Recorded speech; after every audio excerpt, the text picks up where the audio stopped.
혹시 여러분들 브루스 올마이티라는 영화 보셨나요? 너무나 유명한 영화죠. 거의 대부분 보셨을 것이고 보지 못하셨을지라도 대충 어느 내용인지는 아실 거라 생각을 합니다. 그 영화에 보면은 신의 능력을 전달받은 한 사람이 등장하죠. 영화 제목처럼 영화의 주인공 브루스는 정말 모든 게 가능합니다. 폐차 직전의 차를 아주 멋진 스포츠카로 바꾸기도 하고 찻잔에 있는 커피를 마치 홍에 가르듯이 가르기도 하죠. 멀리 있는 물건을 초능력 부리듯이 딱 하면은 딱 내 손으로 딱 들어오게 하는 그런 능력도 보여줍니다. 물 위를 걷기도 하고요. 심지어는 달을 가까이 이렇게 끌어당겨 가지고 사랑하는 아내의 마음을 얻기도 하죠. 무엇보다 제가 그 영화를 보면서 좀 탐났던 능력 한 가지가 있었는데 그건 꽉 막힌 도로에서 홍해처럼 딱 갈라지게 하는 능력. 그리고 그것을 이렇게 빠르게 지나가는 거죠. 설 명절과 같이 도로가 이렇게 막혀 있을 때 한 번쯤은 써보고 싶은 능력 중에 하나입니다.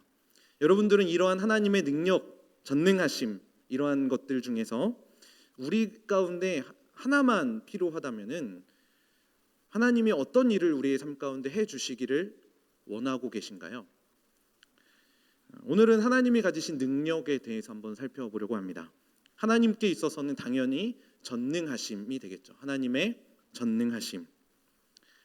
제가 말씀을 준비하면서 하나님의 전능하심에 대해서 좀 묵상을 하다 보니까요. 하나님의 전능하심이라는 게 앞에 얘기했었던 브루스 올마이티에 나온 것처럼 정말 모든 것이 가능하다라는 의미일까? 이런 것들을 좀 생각해 보게 되더라고요. 성경에서 말하는 이 전능하심, 하나님은 모든 것을 하실 수 있다라는 이 말이 정말 그렇게 무엇이든 할 수 있는 마치 초능력과 같은 그러한 능력을 가리키는 것일까요? 산을 옮겨 바다에 넣을 수 있는 이런 강력한 힘을 말하는 걸까요? 그렇다면 만약 정말로 하나님께서 모든 것을 하실 수 있다면 세상에는 왜 이런 일들이 일어나죠? 수많은 사람들이 한꺼번에 목숨을 잃어버리는 자연재해가 아주 빈번하게 일어나고 있고 코로나19라는 바이러스가 1년 넘게 우리의 삶을 강타해서 정상적인 생활을 불가하게 만들고 있습니다. 코로나로 인해서 목숨을 잃는 사람들도 많이 있죠. 해외에 가면 더 많이 있죠. 도대체 왜 전능하신 하나님은요 이런 상황 가운데 그 전능하심을 발휘하시지 않고 가만히 계시는 걸까요? 생후 16개월의 어린아이가 양부모에게 학대당하고 밥을 먹지 않는다고 때리고 아이는 죽었죠. 그런데 전능하신 하나님은 왜 가만히 계셨을까요? 최근에 뉴스를 보는데요. 생후 2주 된 아이가 분유를 먹고 토한다고 그 아이를 때려서 죽게 만든 그런 뉴스를 보았습니다.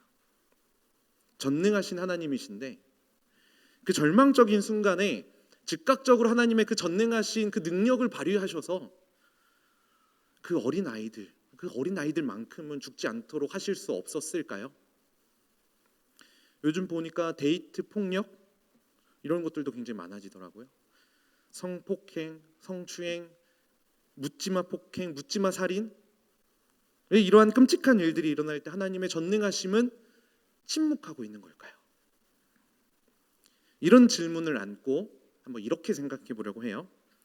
전능하신 하나님께서 모든 걸 하실 수 있는 그 하나님께서 만약에 이 세상에 있는 모든 사람들에게 각자 남은 수명이 얼마인지 전달하신다라고 가정해 봅시다. 언제 죽을지 알게 되면 어떠실 것 같아요? 이웃집에 신이 산다라는 영화를 보면요, 신이 가진 능력으로 전 세계 사람들에게 남은 수명을 문자로 전달합니다. 그리고 이걸 가정으로 해서 사람들의 모습을 그린 영화죠. 그리고 사실 전능하신 하나님이라면 이 정도는 하실 수 있지 않으시겠어요? 우리 각 사람에게 너는 언제 죽을 거야? 너는 얼만큼만 살 수 있어? 하실 수 있지 않을까요? 그렇게 수명을 전달했을 때 사람들의 반응이 어땠을까요? 여러분들은 어떨 것 같아요? 좋을까요? 저도 좀 고민을 해보니까요. 혹시 나에게 남은 수명이 얼마인지를 이제 확인한다면은 남은 생애를 최대한 아껴가지고 꼭 해보고 싶었던 일들을 할까? 뭐 세계 일주라든가 가보지 못한 곳을 간다라든가 뭐 이런 것들을 하지 않을까라고 생각하면서 그 영화에 보니까요, 사람은 곧 죄인이다라는 사실을 아주 명확하게 드러내고 있습니다. 악하고 원래 사람들은 죄인이구나라는 것들을 좀 깨닫게 되죠. 인간의 밑바닥이 보일 정도로 정상적인 삶을 포기하는 사람들의 모습을 보게 됩니다. 어떤 사람이 그 영화에서 102년의 수명을 이제 받게 된 거예요. 그래서 뉴스에도 보도가 됩니다. 이 사람은 최장수 수명을 가진 사람이라고. 그 사람이 어떻게 살까요? 술집에 가서 술을 퍼마시고 아주 흥청망청 남은 생애를 살아갑니다. 어떤 사람은요, 수명이 좀 남아 있었어요. 그래서 남아 있는 자기의 수명을 확인하고 싶어서 고층 아파트에서 떨어져요. 어떻게 될까요? 이 사람은 수명이 남아 있잖아요. 수명이 얼마 남지 않은 밑에 어떤 사람이 그 사람에게 깔려서 죽습니다. 그리고 이 사람은 그 충격이 완화되어서 살게 되죠. 아픈 남편을 평생 동안 병간에 간호해온 한 아내가 등장하는데, 그 아내가 병에 걸린 남편보다 더 빨리 죽는다라는 사실을 알게 돼요. 그 아내는 어떨까요? 좌절하게 되는 거죠. 내가 평생 동안 간호하면서 헌신했는데 이 사람이 나보다 더 많이 살다니. 하나님께서 전능하심이라는 이런 능력 사용하셔서 이렇게 수명을 알려주신다면 우리가 과연 행복할까? 그리고 우리가 얇게 이해하는 것처럼 하나님의 전능하심이 정말 모든 것을 다 하실 수 있는 것일까? 이런 것들을 우리가 고민해 볼 필요가 있는 거예요. 하나님은 모든 것을 하실 수 있는 분이시지만 반대로 하나님은 하실 수 없는 것들이 굉장히 많이 있습니다. 예를 들어서 하나님은 거짓말을 하실 수 없으세요. 그죠?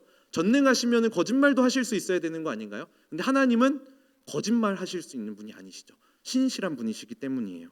하나님은 누군가를 미워하실 수 있는 분도 아닙니다. 하나님은 죄만 미워하실 뿐이죠. 이러한 관점에서 하나님은 사람들에게 너는 얼마 남아 있어, 앞으로 수명이 얼마나 될 거야, 이러한 것들을 알려주실 수 없는 분이라는 거예요. 그렇다면 하나님의 전능하심 우리가 어떻게 이해해야 할까요? 우리가 하나님의 전능하심을 바라보고 전능하심을 향해 나아갈 때에 우리는 하나님이 이 세상을 창조하신 이 창조의 사건을 떠나서 이해하면 안 됩니다. 왜냐하면 하나님은 이 세상을 창조하셨고, 그리고 창조하셨을 뿐만 아니라 그 세상에 움직이는 법칙까지도 다 만드신 분이시기 때문이죠. 이렇게 하나님의 전능하심은 창조, 그리고 하나님의 그 창조의 섭리, 더 나아가서는 하나님의 뜻과 하나님의 의지를 벗어나서 작용되는 것이 아니라는 거예요. 브루스 올마이티라는 영화에도 보면은 이러한 비슷한 맥락의 일들이 등장합니다. 모든 인간들이 기도를 막 하니까 브루스가 그걸 다 듣고 일일이 대답해 주기가 너무 어려운 거예요. 귀찮은 거예요. 그래서 모든 기도 응답에 예스 하죠. 모든 사람들의 기도를 들어주니까 그 주에 로또 당첨자가 막 몇천 명이 돼버리는 일들이 발생하죠. 그렇게 모든 사람들이 로또에 당첨되면 모든 사람들이 기쁠까요? 행복할까요? 그게 하나님의 선하신 뜻일까요? 영화에서는 사람들이 시위를 하고 도시 자체가 마비되는 그런 결과들을 우리가 보게 되죠. 하나님의 전능하심을 통해서 모든 사람의 욕구와 모든 사람들의 그 만족을 이끌어낼 수 없고 이끌어낼 수도 없다라는 거예요. 하나님이 세우신 질서가 있고 하나님이 가지고 계신 뜻이 있고 하나님이 가지고 계신 의지가 있기 때문에 그것을 벗어난 하나님의 전능하심은 누군가에게는 반드시 피해가 갈 수 있는 일인 거고, 누군가에게는 그 하나님의 전능하심이라는 게 별로일 수도 있는 거죠. 우리가 믿음으로 고백하는 사도신경을 한번 좀 생각해 봅시다. 사도신경 처음에 어떻게 시작하죠? 어떻게 시작하죠? 전능하사 천지를 만드신 하나님 아버지를 내가 믿사오며. 전능하셔서 천지를 만드신 하나님이라고 그 믿음의 고백을 우리가 시작합니다. 우리가 믿는 분 전능하신데 그 전능하심으로 하나님이 무엇을 하셨냐면 천지를, 하늘과 땅, 이 세상을 만드신 거예요. 이렇게 하나님은 전능하시고, 그리고 전능하신 하나님은 천지를 창조하셨다는 그 사실, 이걸 인정하는 게 결국 나도 하나님이 만드신 피조물을 임을 인정하는 것과 같은 거죠. 그래서 이사야서에서는요 이렇게 고백해요. 주는 우리 아버지시니이다. 우리는 진흙이요 주는 토기장이이시니 우리는 다 주의 손으로 지으신 것이니이다. 우리는 피조물이죠. 하나님이 창조하셨어요. 그래서 우리는 그 창조하신 하나님 앞에 겸손할 수밖에 없는 거죠. 사도신경이 어떻게 생겨난 건지 한번 좀 생각해 보려고 해요. 사도신경은요, 초대교회가 시작되고 거의 초기부터, 교회가 시작된 거의 초기부터 교회 안에서 고백되어져 온 아주 오래된, 아주 전통 있는 신앙 고백입니다. 그런데 초대교회 시절부터 하나님이 이 세상을 창조하셨다라는 교리는 공격받고 있었어요. 그래서 이러한 공격으로부터 보호하기 위해서, 교회를 보호하고 우리가 믿고 있는 이 진리를 보호하기 위해서 고백되어져 오고 그리고 성도들에게 가르쳐 왔던 것이 바로 사도신경인 거죠. 당시에 헬라 철학이라든가 영지주의자들은요, 이 세상을 악하다라고 생각했습니다. 영의 세계 그리고 육의 세계를 구분해서 영적인 것은 굉장히 고귀한 것이고 육적인 것은 아주 천한 것이라고 여겼던 거죠. 그래서 이 악한 세상을 바라보면서 그 선하신 하나님이 이 악한 세상을 만드셨다는 건 말이 안 된다, 이렇게 주장을 했던 거예요. 그래서 영지주의자들은요, 이 세상은 하나님보다 열등한 어떤 신이 존재했고 그 신이 이 세상을 만들었고 이 죄 많은 세상에서부터 벗어나서 그 영적인 그 하나님의 나라로 가는 것이 구원이다라고 주장했었어요. 그래서 사도신경이 여기에 대항해서 아니야, 이 세상을 만드신 분은 하나님이야, 전능하신 하나님이야 라고 선포하면서 우리 믿음을 그렇게 고백하는 거죠. 오늘날도 이 창조의 교리를 공격하는 사람들이 굉장히 많이 있어요. 우연에 의해서 세상이 움직인다라고 주장하는 사람들도 있고, 최초의 어떤 우연한 폭발에 의해서 이 우주는 점점점 확장되고 그렇게 진화되어 간다라고 주장하는 사람들도 있습니다. 그리고 그러한 진화되는 과정 가운데 그 우열의 법칙이라 그러죠. 그래서 좋은 것들이 선택되어서 그렇게 진화된, 그래서 결국에는 그걸 통해서, 그렇게 진화된 걸 통해서 유토피아가 온다라고 주장을 하는 사람들도 있죠. 또한 미래는 우리가 만들어가고 우리가 바꿀 수 있는 것이다라고 주장하기도 합니다. 다 인간 중심적인 생각들이죠. 우리는 이러한 세상을 향해서 선포할 수 있어야 한다라는 거예요. 전능하사 천지를 만드신 하나님 아버지, 그 누가 뭐래도 이 세상은 하나님께서 만드신 거예요. 전능하신 모든 것을 하실 수 있는 하나님께서 이 천지 세상을 만드신 거죠. 그리고 그 하나님은 세상을 창조하신 다음에 떠나시지 않고요, 그로 인한 자연 법칙부터 시작해서 이러한 모든 것들을 만드시고 통치하신다는 사실을 기억해야 하고 우리는 그 사실을 선포하는 거죠. 전능하사 천지를 만드신 하나님 아버지를 내가 믿습니다. 한번 이걸 생각해 봐요. 여기 컵이 있는데 이 컵에 이 물이 담기면은 이 물은 건들지 않으면은 안전하게 보관할 수 있습니다. 이거는 하나님께서 만들어 주신 법칙이죠. 근데 만약에 하나님이 만드셨던 자연 법칙이 이랬다라고 가정해 봐요. 물 분자가 서로 막 반발력이 심해 가지고 물을 따르면은 여기 고이는 게 아니라 막 튕겨져 나오는 거죠. 이게 일반적인 자연 법칙이라고 한번 생각해 보세요. 그럼 물을 어떻게 마시죠? 어떻게 씻을 수 있죠? 우리에게 물을 마실 수 있게 하려는 그 하나님의 섭리가 이러한 자연 법칙에도 담겨져 있다라는 거죠. 또한 중력의 법칙에 의해서 물은 위에서 아래로 흐릅니다. 만약에 중력의 법칙이 작용하지 않아서, 아니면 중력이 조금 이렇게 낮아가지고 물이 위에서 아래로 흘리지 않는다면 어떻게 될까요?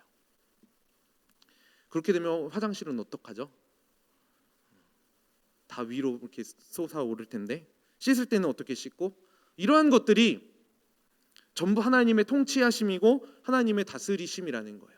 전능하사 천지를 만드신 하나님이라고 고백하는 것은 단순히 2000년 전에 천지를 만드시고 끝, 이게 아니라 그로 인해서 주어진 그런 창조의 섭리들, 그리고 그것들까지 통치하고 계시는 하나님에 대해서 고백하고 있는 우리 믿음의 고백이라는 거죠. 우리 일상에 나타나 있는 이런 모든 평범함들, 그래서 그냥 놓치시면 안 돼요. 이 모든 것들이 하나님의 전능하신 증거임을 우리는 기억해야 합니다. 그래서 우리의 일상은 항상 기적이에요. 너무나 평범하고 너무나 당연하다고 여겨졌던 그 모든 것들, 전능하신 하나님의 손길이 담겨져 있는 기적이라는 거죠. 우리가 물 마실 수 있는 것 기적이고, 중력 가속도의 숫자가 9.7인 것도 엄청난 기적인 거죠. 옆 사람 볼 수 있는 것도 기적이에요. 한번 보시면서 한번 놀라 보시겠어요? 우리 하나님 이렇게 놀라우시다니. 예배 드릴 수 있는 것도 굉장히 기적인 거죠. 이러한 일상들, 평범했던 모든 것들, 사실은 전능하신 하나님의 손길인 것입니다. 우리가 이 사실을 기억해야 되는 거죠. 그래서 우리가 뭐든 하는 그런 행동들에 좀 집중하셨으면 좋겠어요. 교회에 나와서 예배드리는 것 기적이고, 집에서 유튜브로 예배드릴 수 있는 것도 기적이죠. 만약에 스마트폰이 좀 발달되어 있지 않았을 때에 코로나 터졌다고 한번 생각해 보세요. 어떻게 집에서 예배드렸을까요, 우리가? 이런 거 생각해 보면은 정말 기적과 같은 감사의 제목들이 넘쳐나게 되죠. 이러한 일상의 축복이 참 많이 있다라는 것을 기억하시고, 내 삶 가운데 일하셨던 그 하나님의 전능하심을 통한 기적이 무엇인가를 한번 발견해 보시길 주님의 이름으로 축복합니다. 신학자 중에 어떤 사람이 이런 말을 했어요. 우리 좀 같이 읽어볼까요? 시작. 세상이 창조된 이유는 우리가 태어나도록 하기 위함이다. 그러므로 우리가 태어난 것은 우리가 세상과 우리의 창조자인 하나님을 알기 위함이다.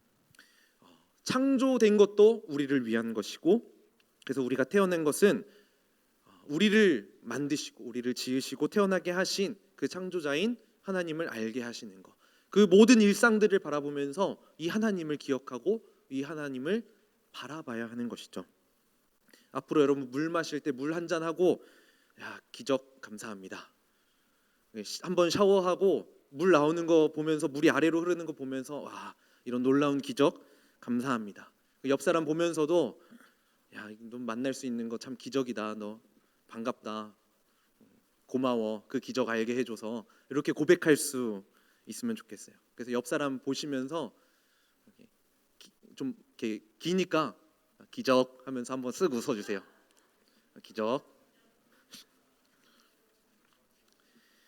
그리고 이러한 하나님의 전능하심, 그리고 하나님의 위대하심은요, 하나님의 뜻과 하나님의 의지와 구분되지 않습니다. 이 말이 무슨 일이냐면, 하나님의 뜻과 하나님의 의지와 반대되는 전능하심은 일어날 수가 없다라는 거예요.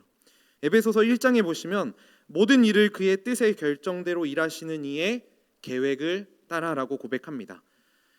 하나님은 순전히 하나님의 뜻, 그리고 하나님이 세워놓으신 그 계획하심에 따라서 일하시는 분이시죠.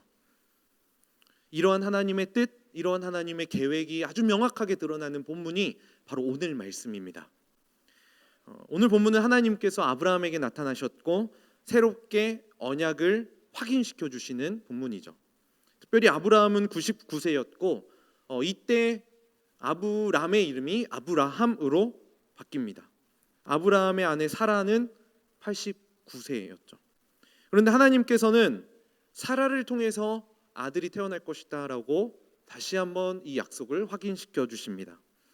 사실 말도 안 되는 약속이죠. 그런데 하나님께서는 본인을 전능한 하나님, 난 전능한 하나님이야 라고 소개해 주시면서, 특별히 전능한 하나님이라는 이 단어가 처음 등장하는 곳이 바로 여기거든요. 본인을 전능한 하나님이라고 소개해 주시면서 반드시 그 일이 일어날 것이다 라고 말씀해 주셨습니다. 17장 1절 말씀 우리 같이 읽어볼까요? 시작. 아브라함이 99세 때에 여호와께서 아브라함에게 나타나서 그에게 이르시되 나는 전능한 하나님이라. 하나님께서 나는 전능한 하나님이라고 본인의 이름을 얘기해 주셨습니다. 아무리 하나님이 전능하시다지만 남자가 100세 그리고 여자가 90세에 아기를 낳는다는 것은 말이 안 되잖아요. 아브라함도 비웃고 사라도 비웃었어요. 그리고 이렇게 비웃었던 걸 가지고 너 이렇게 하나님을 믿지 못해, 하나님의 전능하심을 신뢰하지 못해라고 비난할 수 있는 일은 아니죠. 100세, 90세면 더 이상 생산적인 능력을 할 수 없는 늙은 노인이기 때문이죠. 그리고 그게 하나님이 만드신 세상의 법칙이었잖아요. 그래서 사실 아브라함도 아들 낳는 걸 포기했었습니다. 그래서 여종 하갈이 낳은 이스마엘을 자기의 양자로 삼아서 이 애를 통해서, 이스마엘이라는 이 애를 통해, 아들을 통해서 가문을 이어갈 것이다라고 생각을 하고 있었죠. 그래서 아브라함은 하나님 앞에서 뭐라고 얘기하냐면은 이스마엘이나 하나님 앞에 살길 원합니다라고 얘기했었습니다. 그런데 아브라함에게 나타나신 전능하신 하나님은 무려 100세에 아들을 낳게 하셨죠. 사라는 태의 문이 닫힌 90세에 아이를 출산했습니다. 그리고 로마서는 아브라함과 사라를 이렇게 표현하죠. 그가 100세나 되어 자기 몸이 죽은 것 같고 사라의 태가 죽은 것 같음을 알고도. 하나님은 죽은 것 같은 아브라함과 사라에게 전능하신 능력을 보여주셨습니다. 그리고 이스마엘이 아니라, 아브라함이 계획했었던 이스마엘이 아니라 하나님이 세워놓으신 계획에 따라서 모든 일들을 하나하나 이루어가고 계시죠. 그리고 아브라함을 통해서 나타나는 그 아들, 그리고 그 안에 담긴 하나님의 뜻은 이것이었습니다. 16절에 보시면 민족의 여러 왕이 그에게서 나리라. 이삭을 통해서 왕이 나오게 되는 계획을 이루어 가시기 위해서 그 전능하심을 보여주셨던 것이죠. 이스라엘을 다스릴 왕들, 그들이 아브라함의 허리를 통해서만 나와야 했던 겁니다.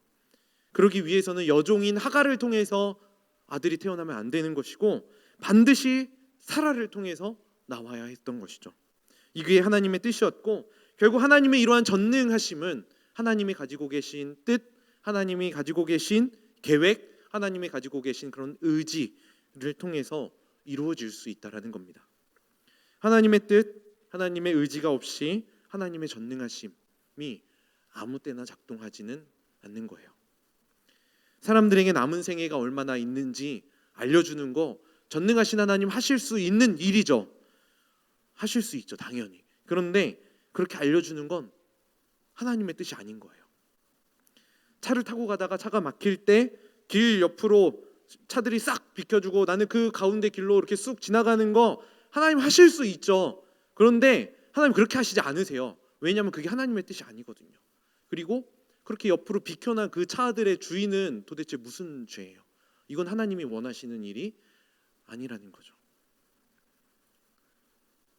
그런데 일어날 일이 어떠한 일이든지 간에 하나님의 뜻과 하나님의 의지가 분명하다면, 인간적으로 볼 때 전혀 불가능한 일이라고 할지라도 하나님은 전능하신 일들을 행하십니다. 하나님의 뜻과 하나님의 의지가 있으니까 하나님은 물을 포도주로 바꾸셨어요. 물 위를 걸으셨고 그의 제자도 물 위를 걷게 하셨습니다. 때로는 태양이 멈춰서 그 태양이 움직이지 않게 하시기도 하셨고, 전쟁하지 않고 성을 무너뜨릴 수 있는 기적도 보여주셨습니다. 그 안에 하나님의 선하신 뜻이 있었기 때문이죠. 그런데 이러한 하나님의 뜻, 하나님의 의지, 하나님의 계획, 이러한 것들이 결정적으로 열매 맺는 사건이 한 가지 있습니다. 하나님의 뜻, 그리고 이 세상을 향한, 그리고 우리를 향한 하나님의 뜻은 어디에서 열매를 맺을까요? 우리가 다시 한번 사도신경의 첫 고백을 기억해 보려고 해요. 같이 한번 읽어볼까요? 시작. 전능하사 천지를 만드신 하나님 아버지. 전능하사 천지를 만드시는 우리가 앞에서 봤던 건데, 그 뒤에 하나님을 뭐라고 고백해요? 하나님 아버지라고 고백합니다. 우리가 교회 다니면서 하나님을 아버지라고 부르는 건 굉장히 많이 사용하는 표현이죠. 그런데 우리가 어떻게 하나님을 아버지라고 부를 수 있는 것이고, 우리는 왜 하나님을 아버지라고 부를 수 있는 것일까요?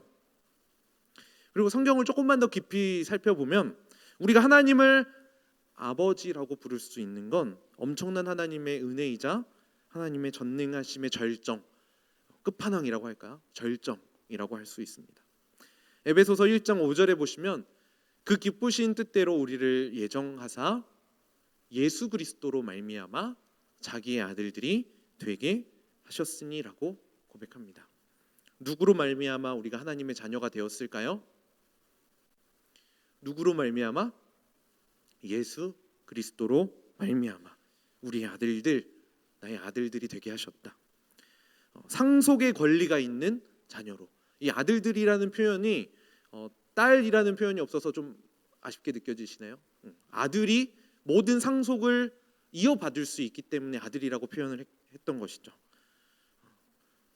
그래서 우리가 하나님 아버지라고 예수 그리스도를 통해서 부를 수 있는 겁니다.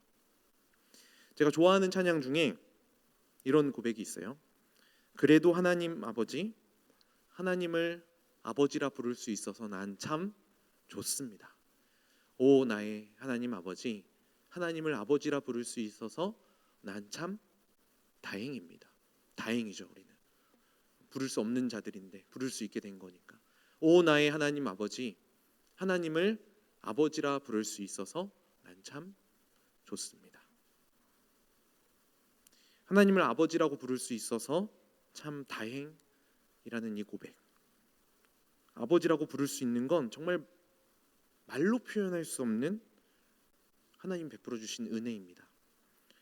그래서 우리는 하나님을 아버지라고 부를 수 있어서 참 좋다라는 이 고백을 우리 마음속 깊은 곳에서부터 끌어올려서 하나님 앞에 전심을 다해 고백할 수 있어야 돼요. 그리고 그렇게 하나님은 아버지이십니다라고 고백하는 우리의 삶을 통해서 하나님의 전능하심이 증명되는 겁니다. 창조주 하나님은 멀리 계신 분이 아니라 오늘 지금 나와 함께 하시는 분이신 이유가 여기에 있는 거죠. 하나님의 전능하심은 이렇게 예수 그리스도를 통한 구원이라는 하나님의 영원한 언약 속에서 이루어질 수 있다라는 거예요. 그래서 에베소서 1장 4절에 이렇게 고백하죠. 곧 창세 전에 그리스도 안에서 우리를 택하사. 창세 전에 영원함을 표현하는 거죠. 그리고 오늘 본문에서도 하나님의 영원한 언약이 선포됩니다. 우리 같이 읽어볼까요? 시작. 내가 내 언약을 나와 너 및 내 대대 후손 사이에 세워서 영원한 언약을 삼고 너와 내 후손의 하나님이 되리라. 영원한 언약을 삼아주시고 너와 내 후손의 하나님이 되어주시겠다라는 이 약속. 이 약속은 아브라함에게 주셨지만 결국 창세 전부터 우리를 위해서 가지고 계셨던 하나님의 구원의 약속이었던 겁니다. 그렇기 때문에 창조를 아주 먼 옛날 이야기로 생각해서 나와하고는 전혀 관련이 없는 이야기야라고 치부한다면 오늘 우리가 수없이 겪고 있는 그런 눈물 골짜기들, 고난들, 아픔들, 시련들 그냥 시련으로만 느껴져요. 아픔으로만 느껴져요. 고통으로만 느껴져요. 하지만 우리를 지으신 그 창조주 하나님이 그리스도의 이 구속으로 인해서 우리의 삶의 어려움의 해결책 또 실마리를 모두 다 갖고 계심을 인정하고 그것을 믿으며 살아간다면은 우리에게 임하는 이러한 눈물 골짜기들, 시련들, 아픔들, 고통들 이러한 것들이 더 이상 아픔과 고통이 아니라 모든 것을 선으로 바꾸어 가시는 하나님의 은혜가 될 수 있다라는 것이죠. 그래서 우리는 이 창조하심과 우리의 삶이 결코 다른 것이 아님을 믿으면서 살아갈 수 있게 되는 겁니다. 그래서 저는 여러분들에게 이렇게 얘기하고 싶어요. 여러분들은 이미 하나님의 전능하심을 경험한 사람들입니다. 아니, 그 하나님의 전능하심을 경험하고 있는 자들이에요. 특별히 나 같은 죄인 살리신 Amazing Grace, 나 같은 죄인 살리신 그것 자체가 이미 하나님의 놀라우신 크고 위대하신 전능하심의 열매라는 거죠.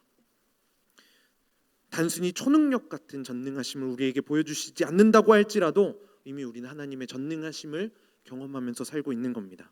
그래서 우리를 하나님의 나라로 초대하셨고 비록 이 땅에서는 하나님 나라가 맞을까? 하나님의 전능하심이 있을까 하는 물음표가 여전하지만 우리는 하나님 나라의 백성이기 때문에 하나님은 전능하시다라고 고백할 수 있는 것이고 그 전능하신 하나님 찬양하면서 살아갈 수 있는 것이죠. 그리고 예수님의 성육신 자체도 인간의 그 몸을 입고 오신 것 자체도 이미 어마어마한 전능이라는 것을 기억해야 합니다. 육신을 입으셨고 걷기도 하셨고 하나님이신 그분이 자기도 하시고요, 먹기도 하시고 지치기도 하시고 때로는 다치기도 하시고 때로는 울기도 하시고 때로는 노하기도 하시고, 이런 모든 것들이 인간에게는 평범한 일상이었는데 전능하신 하나님께 있어서는 그것 자체도 기적이라는 거예요. 그런데 전능하신 하나님께서 이러한 모든 우리의 삶 가운데 공감해 주시고 이러한 평범한 가운데 함께 하실 수 있다라는 것, 전능하심이 아니고서는 표현할 수가 없는 거죠. 이런 의미에서 하나님은 정말 고수라는 생각을 해보게 돼요.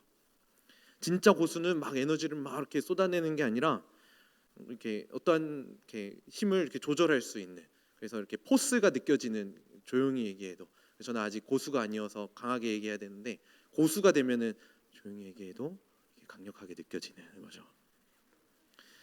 근데 하나님이 그런 분인 것 같아요. 전능하신 분이시잖아요. 그래서 그 전능하심을 마구 이렇게 쏟으실 수 있는 분이심에도 불구하고 하나님은 그 모든 것들을 차단하시고 인간의 모습으로 이 땅 가운데 오신 것, 그리고 인간처럼 되셔서 모든 것들을 경험하시면서 인간을 위로해 주시는 것, 이게 하나님의 진짜 전능하심의 모습이라는 거죠. 심지어 그분은 죄가 없으신데 십자가에 죽으셨어요. 죽으신 지 3일 만에 다시 부활하셔서 제자들에게 나타나시기도 하셨습니다. 그리고 올라가신 그대로 다시 오실 것이라고 약속하신 뒤에 하늘로 올라가셨죠.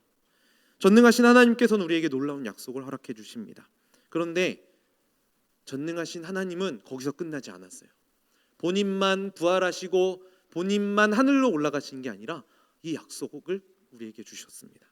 에베소서 2장 우리 같이 한번 읽어볼까요? 시작.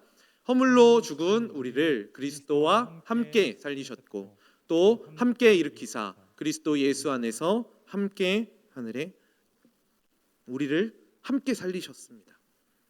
함께 일으키셨어요. 그리고 함께 하늘에 앉히셨어요.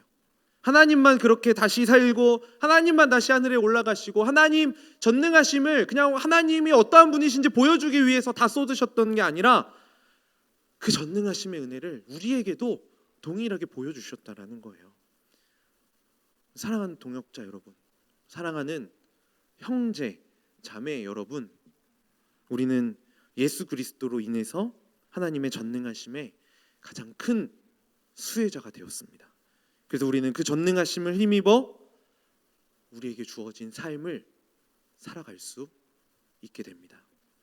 특별히 오늘 본문에서 아브라함에게 너는 내 앞에서 행하여 완전하라 라는 이 말씀을 기억하면서 우리에게 주어진 삶을 살아갈 필요가 있습니다. 나는 전능한 하나님이라 너는 내 앞에서 행하여 완전하라. 그런데 이거 굉장히 웃긴 말이에요. 아브라함도 사람이잖아요. 아브라함이 어떻게 완전할 수 있어요? 사람은 완전한 존재가 아니잖아요. 그런데 완전하심 앞에 보시면은 내 앞에서, 하나님 앞에서라는 말이 있죠. 이 하나님 앞에서라는 이 말이요, 하나님 앞에서 행하여라는 이 말이 여호와 앞에서 걸어가다라는 의미가 있어요. 그러니까 행하다라는 단어가 walk, 걸어가다라는 의미가 있는 거죠. 그렇다면 여호와 앞에서 걸어가는 삶, 여호와 앞에서 걸어가면은 그 삶은 완전한 삶이다라는 것들을 우리가 생각해 볼 수 있는 것이죠. 결국에 아브라함에게 하나님께서 완전하라라고 얘기하셨던 것은 아브라함의 삶을 통해서, 아브라함이 걸어가는 그 삶의 여정을 통해서 창조주 하나님, 전능하신 하나님이 드러나게 될 때에 그 삶은 완전한 삶이 될 수 있다라는 겁니다. 아브라함이 완전해서가 아니라 하나님 앞에서 걸어가기 때문에, 그리고 그의 삶에 전능하신 하나님께서 동행해 주시기 때문에 아브라함의 삶은 완전한 삶이 될 수 있다라는 거죠. 그리고 여기서 말하는 완전하다라는 이 말의 의미는 구약 성경에서 재물을 가리켜서 흠없는 재물, 이런 표현은 들어보셨죠? 흠없는 재물이라는 표현과 같은 의미를 갖고 있습니다. 결국 우리가 하나님 앞에 완전하고 흠없는 재물이 되어 드려질 때에 우리의 삶은 완전한 삶이 될 수 있는 거죠. 사랑하는 청년 여러분, 여러분들의 삶도 마찬가지입니다. 여러분의 삶 완전하지 않아요. 우리는 넘어지고 실패하고 좌절합니다. 여러분 앞으로 계속해서 실패할 거예요. 취업에 실패할 거고 때로는 연애에도 실패할 겁니다. 넘어질 거예요. 분명히 넘어집니다. 그리고 어쩌면 지금 내가 그렇게 자부하고 있었던 이 건강, 이게 우리의 삶을 무너뜨릴 수도 있습니다. 다른 사람들과 비교하면서 나는 도대체 왜 이러지? 저 사람은 저렇게 잘 살아가는데 하나님 내 삶 가운데는 왜 일하지 않으세요? 하면서 그 아픔들, 고통들이 우리의 삶을 짓누를 거예요. 그런데 저는 여러분들의 삶을 실패했다라고 말하고 싶지 않아요.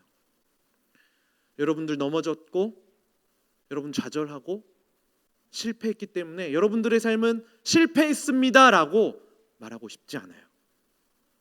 여러분이 전능하신 하나님을 붙잡고 여러분들의 삶을 통해서 그 하나님을 증거하는 삶을 살아가기 위해서 여러분들의 삶을 걸어간다면 여러분들의 삶은 완전한 삶인 겁니다. 여러분 이 사실을 믿으셔야 돼요. 또 다른 어려움, 또 새로운 고난, 또 새로운 아픔 우리에게 찾아올지라도 여러분의 하나님은 전능하십니다. 그래서 여러분의 삶도 완전할 수 있는 거예요. 그렇기 때문에 우리는 우리의 삶을 거룩한 산 제물로 하나님 앞에 올려드릴 필요가 있습니다. 우리는 비록 죄가 있고 그래서 넘어지지만 우리가 걸어가는 방향만큼은 하나님 앞에서 행하여 하나님 앞에서 행하여 여기서 벗어나지는 말자는 거예요. 하나님이 전능하신 분이시다라는 사실을 우리가 정말로 믿는다면 우리는 우리의 마음대로 살아갈 수가 없죠. 우리가 불가능하다고 여기는 그 순간에도 일하고 계시는 하나님이 계심을 믿는다면 우리는 세상의 악한 방식이나 사람을 의지하는 것이 아니라 내 계획을 의지하며 살아가는 게 아니라 하나님이 세워놓으신 계획을 신뢰하고 하나님의 의지를 붙잡고 그 앞에서 살아갈 수 있는 거죠. 아브라함도 의심했어요. 그래서 이스마엘이나 하나님 앞에 살기를 원합니다 라고 얘기했어요.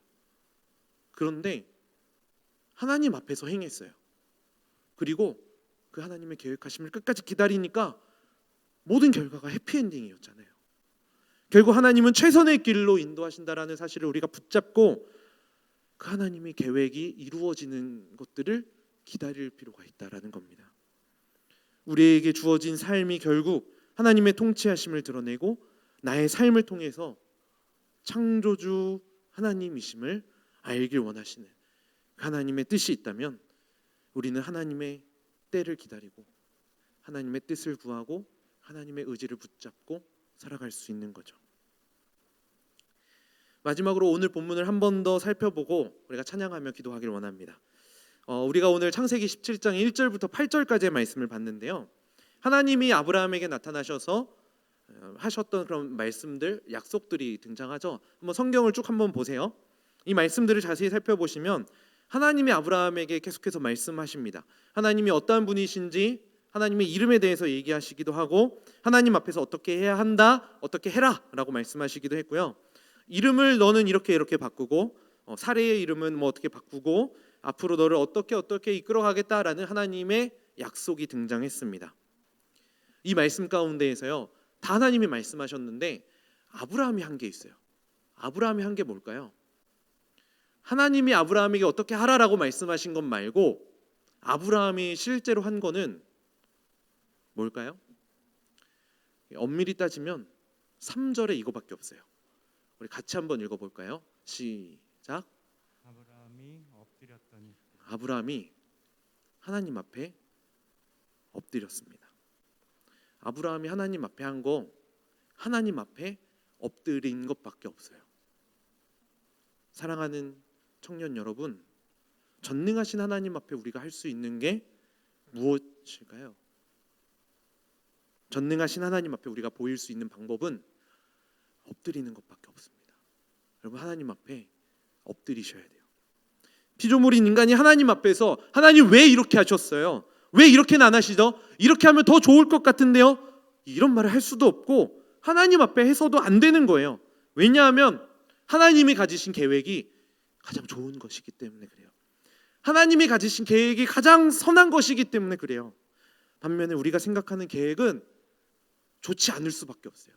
실패할 수밖에 없어요. 넘어질 수밖에 없어요. 해피엔딩일 수가 없어요. 그런데 하나님의 계획을 붙잡고 하나님을 신뢰한다면 하나님이 우리에게 보여주신 그 계획들은